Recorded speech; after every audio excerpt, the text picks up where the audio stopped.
Okie dokie. So we're going to be talking about automating emails through MailChimp. And this is my dashboard. Welcome. So we're going to start off by going to campaigns.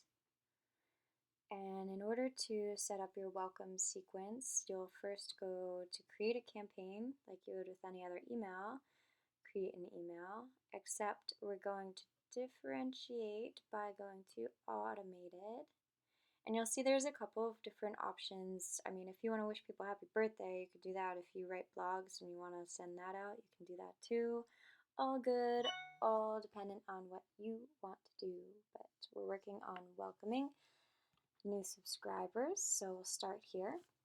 And you can set up just one welcome email, but of course our goal is to nurture those people coming in. So we're going to do an onboarding series, which means that you can do a series of consecutive emails that automate and are sent out at a certain pace, which you get to decide, of course. And you're first gonna, you can name it welcoming, onboarding series, whatever you want. You're gonna choose the list of people you'd like to send it to. If you have multiple lists, I think you can only send it to one list. Yeah, only be able to send it to one list.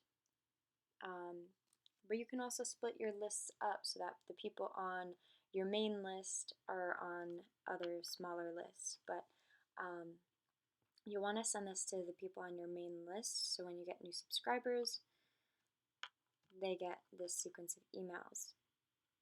So you probably have an idea of what you want to do. This sets you up with 5 different emails. You can add or drop if you'd like, but you can also keep what's here, rename everything, you can edit it. This would go out immediately. It's every day, all day, so it's going to go as soon as possible. From there, oh no, whoops, okay, didn't mean to do that. Let's go back. From there you can edit the other emails that pop up to as well. Like you can switch this to day after, you can switch this to the day after that day, and the day after that day, etc. Designing the emails will be right over here. Type in the basic information, who it's coming from. If you want, you can like switch your name. Maybe I want to make it more personal. Then you're going to go ahead, find a template that you like. So it kind of depends on what your first email looks like, but you know, if say you had a lot of pictures, maybe it would look a bit different from your other emails. I like to keep things really simple, and I like to keep them the same just because I don't want to overstimulate people. I want them to focus on what I'm saying. But you can choose any of these, and you can switch them throughout the emails, the sequence, or you can keep it the same template and copy it over. You can also save email templates. So if you make this one and you really like it, maybe you've added some images in or some other boxes from over here. Maybe you've added your social links in and you really like the way your template now looks. You could save this as a template after you've added in all these things, even after you've written the text. So you could save it as a template, and when you open it, it'll have the same exact text, which is pretty sweet.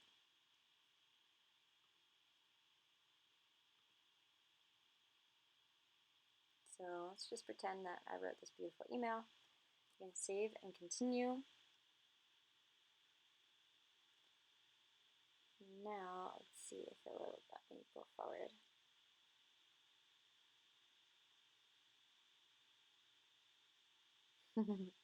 Yeah, I didn't write anything on these, so it's not going to let me go forward. But what you want to do is fill out all of your emails. Look them over, and you can send yourself test emails over here. And then you also want to be sure that this is being automated to the list that you want it to go to, which means that when you add somebody to this list, whether they sign up through your website or an opt-in or they sign up through you personally and you've manually added them, they will automatically get this. So that's what that means. And people that are already on your list shouldn't get this. It should be the new subscribers. Yeah, that's about it. From there, you would confirm after you've looked everything over. Don't spend a crazy amount of time looking over things. You don't want your ego to get in the way. You just want to make sure everything looks good and that it gets the point across. You don't want silly mistakes, but you also don't want to stop yourself by spending an hour looking over everything. Confirm it from there, send the test email so you can be sure that it's sending the way that you want it to and that it feels right. And you can always go back in and edit later. But that's about it for today. All right, enjoy!